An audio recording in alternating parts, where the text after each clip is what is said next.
Welcome to Dreamtopia, Barbie Dreamtopia. Join Chelsea and Barbie as they journey to find the magical winged unicorn in an enchanting make-believe world filled with princesses, mermaids, fairies, and rainbow rivers, lollipop forests, and more. It was a beautiful sunny day in Malibu.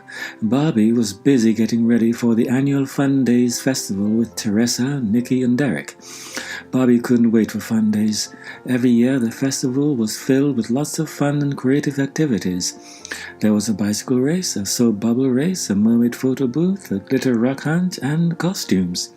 Meanwhile, Barbie's sister Chelsea was outside playing make-believe with her puppy Honey. Chelsea's friends JC and Zoe stopped by to tell her they had signed up for the Fun Days bicycle race, and they had signed up Chelsea too. Chelsea pretended to be excited, but after her friends left, she made a confession to Honey. "I still can't ride a bike without training wheels," she said. How could she compete in the Fun Days bike race? And just then, Chelsea's annoying neighbor Otto interrupted. "You're never gonna ride that bike without training wheels," he said. "Never." Chelsea wished her sisters Stacy and Skipper weren't away at summer camp.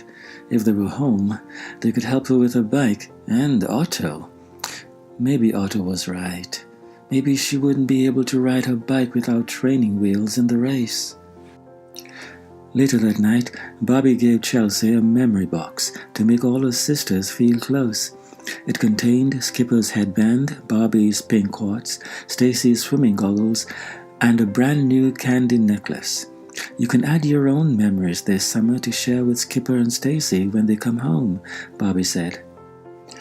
Then Barbie told Chelsea a story about a winged unicorn. Chelsea fell asleep and had a wonderful dream, with Barbie in it.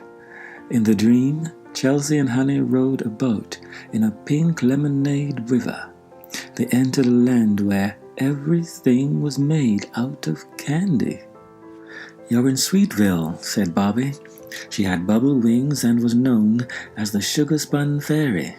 Chelsea was delighted. Just then, Chelsea was about to go over Lemonade Falls. Barbie waved her lollipop wand and gave Chelsea magical bubble wings. Chelsea clutched Honey as they flew upward. Chelsea couldn't wait to see the rest of Sweetville. "Cupcake houses, strawberry chairs," Chelsea exclaimed after landing in Whipped Cream Cove. "Everything here is made of something sweet," Barbie explained. "This place is amazing," Chelsea said.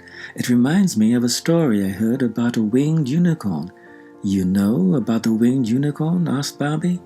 "They say it's wild, but whoever rides it will be filled with magic forever." Chelsea's eyes lit up. "I want to ride it," she said. Magic was exactly what she needed if she was going to race in the Fun Days bicycle race. A chocolate bunny appeared.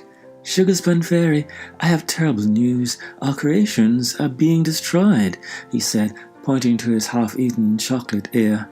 Barbie asked Chelsea to help her find out who was responsible. As Chelsea raced off to help her new friends, a boy appeared. "Run all you want, Chelsea," he murmured to himself. "You'll never ride that winged unicorn, never." Barbie and Chelsea soon discovered that the strawberry bears were causing their destruction, but only because they were hungry. "We get extra hungry after we hibernate," one bear explained sheepishly. Chelsea and Barbie had an idea. The sweet folk could create food just for the hungry bears. The plan worked. The bears were no longer hungry, and the villagers could live in peace. Suddenly, the boy appeared again. "My name is the Notto Prince. I am on a quest to find the winged unicorn," he said, "and once I do, it'll be all mine." The prince reminded Chelsea of another annoying boy. The Notto Prince flew away with his jetpack. Chelsea knew she had to find the winged unicorn before he did. "My spun sugar will help get you to your next destination," Barbie said to Chelsea, "if you believe in magic." Chelsea and Honey magically returned to their flying boat. It flew them to the wispy forest, which was a land made of hair and hares. A hare named Loxley and a horse named Delia led Chelsea and Honey to Shampoo Falls to meet the prince's tribe. Surely they would know about the winged unicorn. When they arrived, Chelsea met the forest princess named Barbie. Barbie noticed Delia and the princess's hair transformed into flower-tipped antlers. "It's how I felt just now when I saw you coming out of the forest," Barbie explained. "Our hairstyles express our emotions." Then Barbie felt silly and her hair became the shape of an ice cream cone.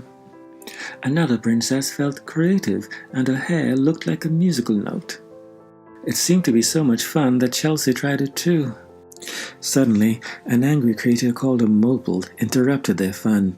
He reminded Chelsea of the tangles she sometimes got in her hair. "I'm mad here," he declared. "I don't want to calm down because then I might not be mad anymore. It's better to be mad than—" He paused and sighed. "Too late. Now I'm sad." "I was sad too. I thought I wouldn't be able to ride in the bike race with my friends," Chelsea said. "That's why I decided to find the winged unicorn. If I ride the winged unicorn, I'll be filled with magic. Then I'll be able to do anything I set my mind to." The Nutter Prince appeared and demanded that Barbie tell him where to find the winged unicorn. Barbie wanted to help Chelsea, but she knew the Nutter Prince wouldn't leave until he had the information. "The winged unicorn lives in another world not far from here," Barbie said, "but you have to find the sparkle dust to get close to it." "I'm going to capture that unicorn and keep it all to myself," the Nutter Prince declared as he flew away. Chelsea knew that she needed to find that unicorn before the Nutter Prince did. Her new friends rushed to help by getting her a bubble ride back to her boat.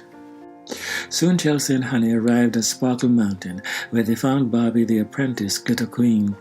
Everyone in the kingdom used their imaginations to create magic. When they worked really hard to imagine something, it happened. Barbie was still working on her magic skills, but she loved to practice. She used her magic to create a gemstone necklace for Chelsea and a gem-studded collar for Honey.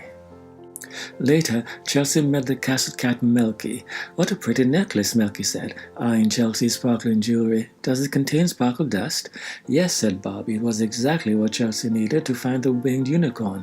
They disappeared in a puff of magic, leaving Melky behind. Barbie, Chelsea, and Honey followed a trail of magical dust left by the winged unicorn. Soon the trail led to a tiny hole in a wall. It seemed they would have to end their quest, but Chelsea had an idea. "The sparkle dust," she exclaimed. The magic worked, and they all became small enough to fit through the hole. As Chelsea and Barbie continued to trace the unicorn's trail, Melky and the Nutter Prince appeared. Melky was working for the Nutter Prince, who commanded Melky to pounce on the shrunken girls. Luckily, Barbie used her imagination to make them invisible. They escaped just in time. The Nutter Prince discovered that Chelsea had dropped her gemstone necklace. With the sparkle dust inside it, he could do anything.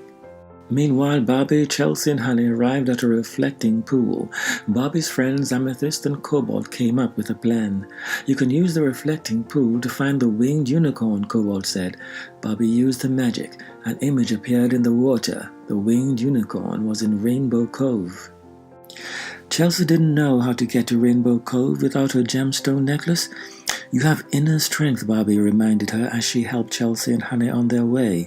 "You just have to focus and believe." So Chelsea did exactly that. It worked. With the magic of believing, Chelsea and Honey made it to Rainbow Cove and met Barbie, the Rainbow Princess. Here the princesses could swim in the ocean as mermaids and then transform into humans on land.